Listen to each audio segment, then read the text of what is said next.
Now, yeah, the Atlantic Slave trade. slave trade parts. Now, that is such an important part of human history, not just to Africans, all over the world. You know, the Atlantic slave trade.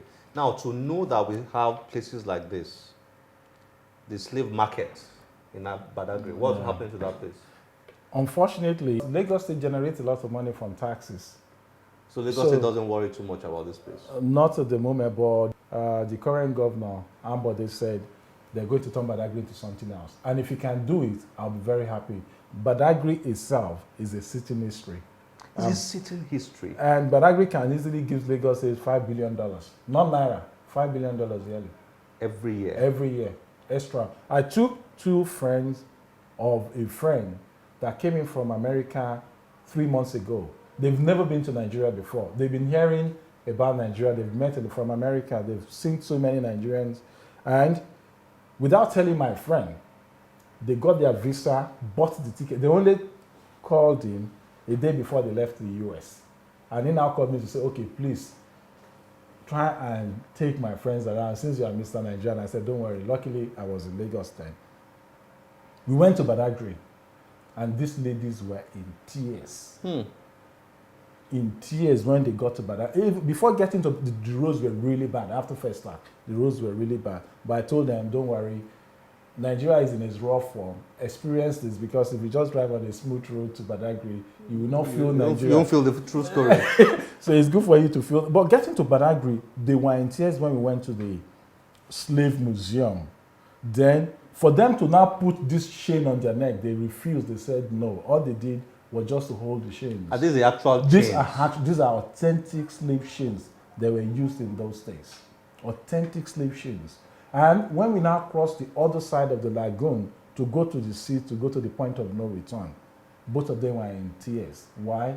Because they said, these bushes around there should have been holiday resorts. And they can tell me, they said, Dayo, 50% of black Americans would love to come to this place and see where their ancestors passed through to the other side. Because the moment you leave Badagry, that water, that is it. The next stop is South America. And nothing is being done. But Governor Ambode says something is going to happen to it.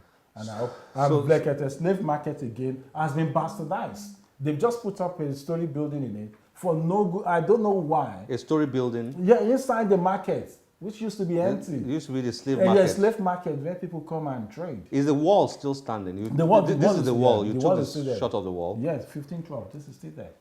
1502, I think. Yeah, 1502. 1502. The wall is still there. That's where they used to sell slaves. That's right.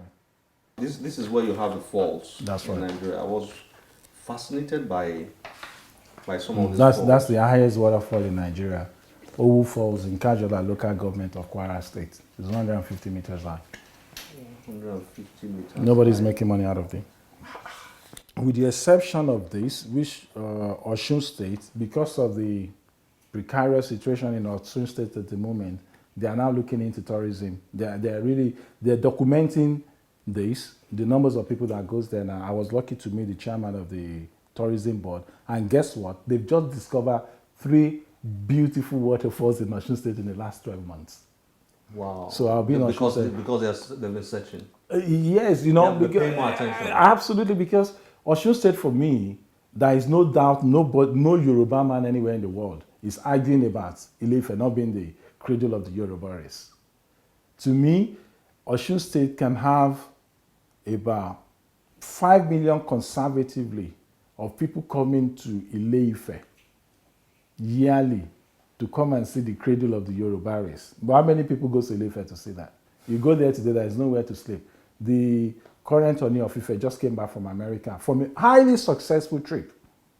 People dying to see the Alailua, the Odua of Odua.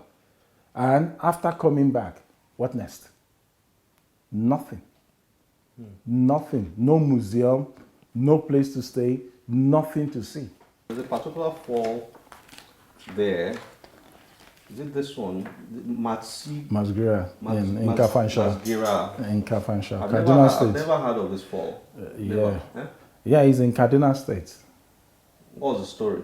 I don't really know much about the Masigiria story, but this is the one that I know the story of. Sure. And this is the most spectacular. This is in Borno State, Jaffe Falls. Yeah.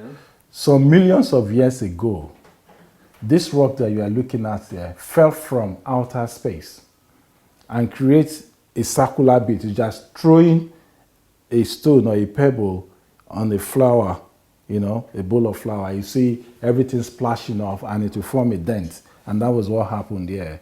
Like a meteorite or something. Absolutely. Then, during raining season, there is a stream that flows through this place. This will now drop in there to form a fall. You can see water there. And you can see I deliberately placed these people there for you to see the height.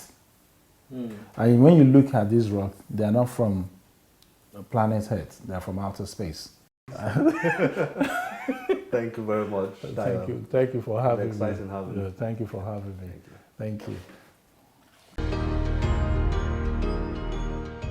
Well, I hope you have enjoyed today's show. We look forward to your feedback on any of our social media platforms displayed on your screen. I am Olakunle Kasumu. Remember, one great book can change your life. Bye-bye.